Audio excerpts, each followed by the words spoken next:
I don't know, man. I got honestly, to be honest with you, is that like I don't. I know Nadine thinks you can trade gold, but I'm not a great gold trader. I Yeah. felt like earlier this year it was like hitting new highs every day, and I was like, I did that collar, and that was okay. But like, I'm just back to like holding mode.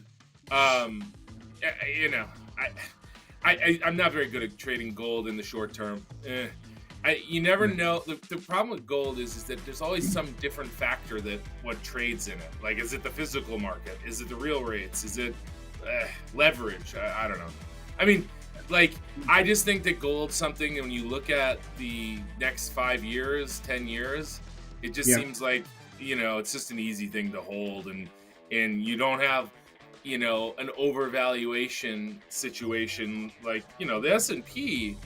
The S&P is like at an insane multiple right now. So if you're like, oh, the S&P should like protect me, it's like, I don't know. I mean, what if the what if money starts going into your space and foreign areas and like out of the stuff that it's been?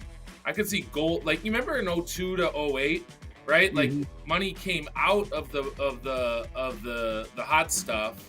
The S&P rolled, and it never really came back on a dollar adjusted basis. But gold killed, energy killed in that period. So I could Yeah. see the other side of this thing looking a lot like that, where like maybe we get like something deflationary-ish, or maybe we're like on the cusp of that now, and then the other side looks like how 02 to 08 looked like.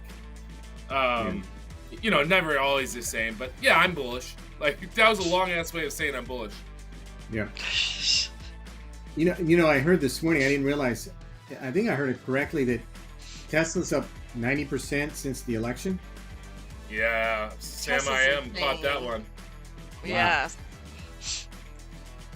I didn't realize it was up that much. I've been watching it. it's Wow. insane. I don't And then- understand it. I don't understand it either. Like, like They're yeah. giving away so many deals just to try to make the corner. I mean, you're definitely not buying it for the numbers. Let's be clear No. about that. No, Like, it's all pure sentiment. and it's like, that's why there was a second there, Bob, where I was bugging Nadine. Is like, should we short this? And then in the back of my head, it's like, remember the last time you shorted this? It was early 2021 and in 2020. I was like, I don't want any part of that. And that was at 415, 420. I thought right there it was like, oh, okay, now it's at 475 or whatever. It's like, it's crazy. Like that.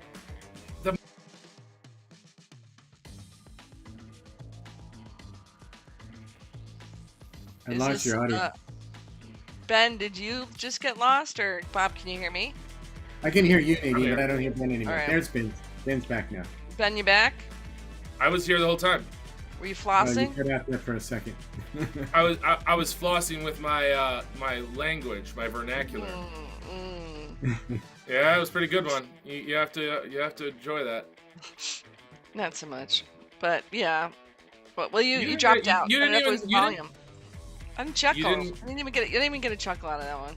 You didn't like the. I bet you Bob Morris will like. I'm gonna send him that joke with the cop and the lady. I guarantee Bob thinks it's funny. I think it's okay. It's just like, I mean, it's kind of strong. cheap fart. It's like fart humor, No, it's pretty good. And you get the sensitive because you're like so like you got the bull girl in the back. You just love all the women. You're like my sister. You guys are that That's kind of like. sensitive. No, it was okay. It was just okay. I can enjoy a good joke against women. I'm just saying, but it was a just blonde boring, woman so.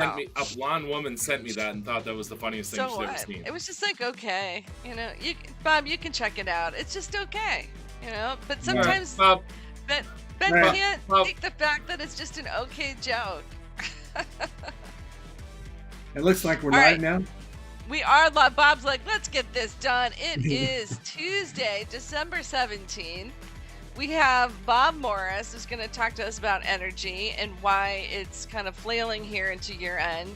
Ben Bry, with finger on his nose, the pulse of what's going on in the markets. We just finished our 6 a.m. West Coast, 9 a.m. East Coast time pre-market update. Bob, let's start with you. Are people just doing tax loss harvesting? Is it you and I were talking before the show started. Is this just really about sorry, my kid's looking at me like I'm crazy. Is this about the weather being cold? What's I mean, not cold and people wondering if they're gonna get enough juice out of the energy squeeze this winter. What's going on here? Yeah, I think people are growing a little bit skittish on energy just because of both oil and natural gas prices. And, I've said several times over the past few weeks, it's a lot easier to make a bear case than a bull case for crude oil prices right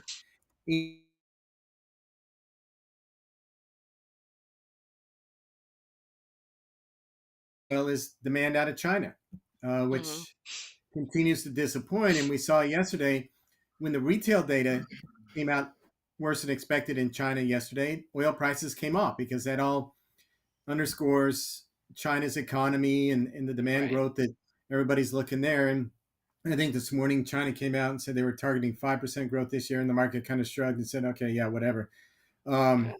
and at the same time, natural gas prices, we pointed out last week that we were really dependent on the weather to get a big lift in natural gas prices this year. And winter weather's not playing out so far. It's 55 degrees here today. I went out running earlier this morning in a t-shirt.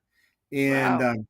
so, you know, typically people by the end of December tend to make a call on the full winter, whether it's going to be colder than normal or not, because midwinter is the second week of January. You get to the end of December, you've had the first half with the forecast out for the next 10 to 14 days. You kind of know how the first half of the winter is going to play out. And we had said before with the storage overhang going into the winter, we needed a colder than normal winter. We're not getting that. And I think we're getting close to the point where people are going to say, we're not getting it. So, what I've said here, I haven't been buying anything. I'm watching very closely.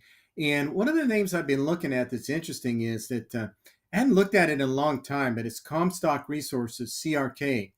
And Bakes pointed out Ooh. last week that it was one of the best charts in EMP land that he'd seen. Mm. And I hadn't looked at the name in a long time, but I went back and looked, and it's interesting because this is a pure play on natural gas. It's 100% natural gas in the Haynesville Shale along the Gulf Coast, easy access to LNG in the future. But the thing is, it's a highly leveraged play on natural gas. The net debt to book capitalization is close to 50%. In the first quarter, they suspended the dividend, and Jerry Jones put in another $100 million to take his interest from 65 to 67%. So this is almost a $5 billion market cap name that Jerry Jones owns 67% of. He's doubled his money since he put the 100 million in the last tranche that he put in here, and the stock's up 80% year to date. So it's the best performing name in the E&P sector because I think people are sort of buying this name in anticipation of any sharp move up in natural gas prices. Now, the fact that it's levered is typically when you're looking for a big move up in the commodity price, you want the levered name. And I'm looking at their cash operating costs. A third of their cash operating costs is interest expense. Um, but they still have a pretty low overall cash operating cost structure relative to most of the gas levered names, which is sort of interesting in that, yeah, you want the leverage for the impact of every dime on the bottom line margin, but they still have pretty good margins relative to their peers, even with interest expense being a third of their cash operating costs. So it's a name that I'm putting on the radar screen. I need to do a little bit Okay. more work on the valuation, just given the huge run this name's had year to date. But as Bakes pointed out, it's a very nice chart. It certainly looks like, depending the outcome on the valuation, a levered name you would want to play on any sharp move up in natural gas prices. So I'm doing some more work on it. It's intriguing. I'm putting it on the radar screen, and just wanted to point that out that if you're looking at a pure 100% natural gas play, you say small cap, it's almost $5 billion, but a name that with much higher gas prices should do very well in paying down that debt and having that leverage to higher gas. So we're keeping an eye on that, not buying it right here. As you know, I really haven't. I bought a little bit of a starter position in EQT, but have not stepped into the gas names here yet. Long term, we're still very bullish on natural gas, but near term, still being hesitant or careful here. So, So Bob, bottom Bob, when line, you come back to us, can you come back with the assessment of, lever names are great when rates are going down. And obviously we mhm. should get 25 bits cut here. I'm sure it's baked into the numbers, but um, understanding what people expect in the current stock price for the rates versus, you know what I mean? So Yeah. what's already baked in, and if it's too dovish, then I'd be concerned, right? Because then people are going to get disappointed, et cetera, et cetera. But if they're not too dovish, then that'd be something good to know too. It would be backing your potential bullish bet on it, right? So just trying to understand where expectations are of the analysts, or like that'd be super helpful, at least from my perspective. Yeah, particularly on this name, is most of Right. the other names have really paid down their debt, and they don't.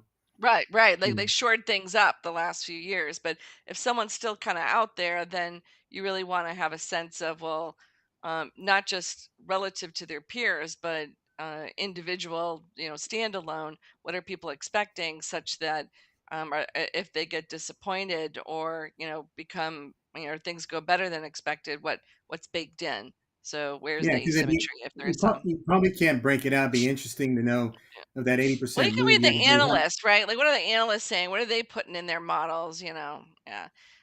yeah. All Now it'd right. be interesting to be able to break out how much of that 80% move year to date is just lower interest rates given their leverage. It's hard to break that out, Yes, but yeah. Well, but it you can kind of see what they are writing about, right? So that's what I would yeah. do. I would check that out. Ben, what are you looking at this morning that you want to share with people? A couple things. First, as we talked about earlier, is that when we look at the board, you just see momentum decay all over the place, with the exception of I guess Tesla and Bitcoin. And it makes sense. It makes sense if you think about, at the end of speculative periods, you get narrower and narrower. Yeah, You got a fewer and fewer names carrying everything. We just had 11 days in a row where we had more losing stocks, declining stocks than advancing stocks. That's the first time it's happened since 9/11. Sorry, I don't want to get that door in there, Nadine. I know you hate that door. I love the And door. so and so I try to please. And so, but on our longbow board, we're seeing it too, where you're seeing names that were coming up as buys before it was, short, like the high frequency momentum indicator, and the slower momentum indicator were kind of bullish and trending positively. And now you're starting to see them kind of erode, and some of them starting to turn. And there's no better indicator of that than Nvidia, right? So I was contemplating shorting Nvidia, and I've talked about shorting Nvidia numerous times. No, what do you mean? It's down to 127. It's down $5 since I talked about that. You can say what you want. You're just scared to short. You're just not a. You're Not at not all. really as much. You're not a short No. seller. You gotta have. Oh, You gotta be that's a little. not true. That's not true. Just this year, it wasn't the That's why best it's time to be now. doing it. But then this is the time it's better. It's just, you're just thinking, so for everybody's edification, it's just that we've had some back and forth on restoration hardware. That's all it's about. Yeah, which is at 408 last. And Yeah. and so giving back almost the entire move, which Jeff Mackey would be happy to hear, because after that print, he said, "I have no idea why this thing's up." But again, I think that it has been a good year to short. It just hasn't been a good year to short the index. There's been all Yeah, kinds of stuff to do. for There sure. was a Yeah, good there was a good short opportunity in a lot of stuff in March and that April. You had a great short opportunity in June to that August 5th low. You had some great shorts that were government related. I caught that Kinder Care and the Booz Allen Hamilton one. And it's just about positioning. I don't think, yeah, okay, sure. shorting the S&P is a mug's game Yeah, anyway. Even if the S&P goes down, guaranteed that wasn't no the good best that short much out change. there Yeah, in that yeah, market. yeah. You know what I mean? Right. Yeah, Anyway, so I'm just saying that, like, the S&P 500 was at almost 4,200 around Halloween of 2023, right? And now we're at 6,100 and change. That's a pretty damn big move. yes, Like, that is a sizable move. And when you look around and you think about the buckets being full, I look at names and I'm like, wow, that's pretty expensive. And like the names that I really like, Bob's area, with the exception of MLPs, which are fairly valued, I'd say. I wouldn't say they're overvalued, but like they're not cheap as they've been the last couple of years, right, Bob? I Right. mean, and so energy's out of favor, but there's a supply and demand dynamic. I can understand the concerns, and but like, I just look around and I see a lot of opportunities to either just lighten up and see what happens, or to, maybe start taking some pot shots and buying insurance. The S&P's realized volatility is at the 0 percentile on a 5-year look back. Wouldn't be a bad time if you don't want to sell and trigger Right. those tax losses for this year, and you're seeing like the market's a little squishy today. Maybe the Fed comes out and is a little bit hawkish tomorrow. Who knows? But like the point is buying June, protection isn't bad. Buying the SJB, as I've recommended on this show, as a cash replacement where you can get some exposure to credit spreads blowing out, and it's a fairly user-friendly ETF. Some of that kind of stuff, once again, seems decent to me. And I was pretty adamant about that stuff for this kind of thing in May and June of this year. And I think that it seems like another time where, the risk reward doesn't seem great, with the exception of certain names. And by the way, Bob, I love that you're getting on business with Jerry Jones. You think he's better at the gas owning business than at the football owning business?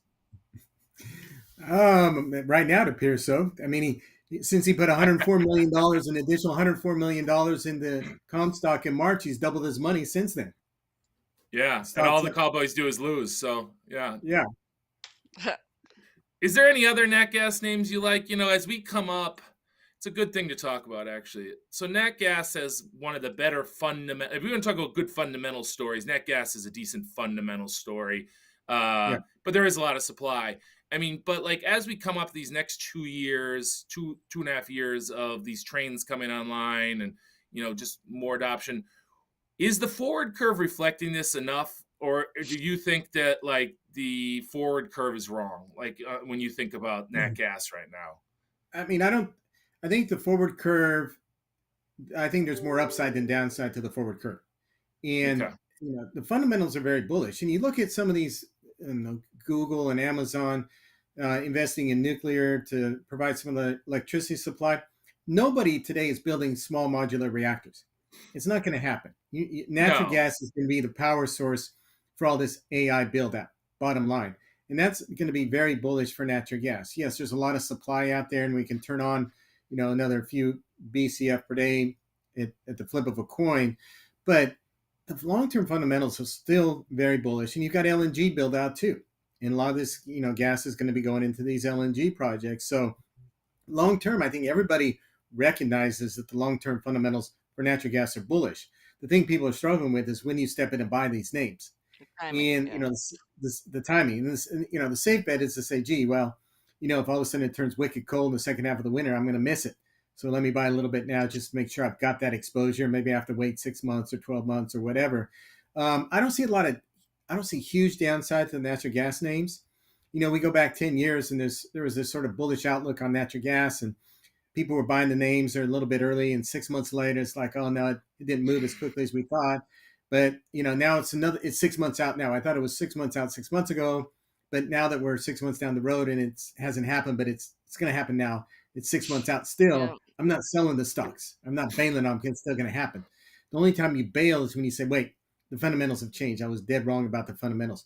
I don't think we're going to be dead wrong about the fundamentals. I think, if anything, there's going to be more demand for natural gas just because that's going to be the primary source for all this power generation. It's not going to be these small modular reactors or anything else. And it's particularly under the new Trump administration, I think they're going to be more lenient on approvals for some of these pipelines and infrastructure and everything that we're going to need to put in place to use natural gas as a fuel for this power generation. What do you think has the most convexity upside? If I'm like, hey, I want to be bullish natural gas, 2 years, 18 months, what would you say has the most upside right now, basically? Among the names, among the stocks? Yeah, like what could I make multiples of my money owning if I was bullish, I guess? If I were going to get like a 5 to 6 handle on the forward curve relative to the 350, 360 that's in there now for 26, 27, like what really rips in that scenario, I guess? I think the two names that come to mind first are Expand Energy and EQT. Those are both 96% natural gas. A lot of leverage to the upside, good names. maybe Comstock. That's why I'm doing work on it, because it is the levered name. I got to see where the valuation falls out on that. But those would probably, if CRK meets the criteria on valuation, those would be the three names that have perhaps the best upside from here. The other two names I have on the radar screen are Range Resources and Terra. And another name, sort of a stealth play on natural gas, is CNQ. I like CNQ because they're oil sands and the margins and everything, but they're the second largest natural gas producer in Canada. So they've got huge leverage to natural gas prices too that people often overlook. And with the run in EQ2, it's still a buy? I'm looking for a little bit of a pullback. I bought a 20% position in EQT here recently, and I'm sort of keeping an eye on it here to step in and buy more. Okay. I mean, I'd like to have a full position in EQT probably by middle of next year. So I'm sort of being patient here, watching what it does. Got it. And again, Expand Energy is, that's the new, I talked about them. That's the old Chesapeake, and I think people have sort of overlooked it since it came out of bankruptcy, 2.5 years ago? Great management. Yeah. And interesting. So in the Arrows today, I wrote about how I think it's a Goldman report. People are using options for this market versus the names themselves. So I think people are expending less, still trying.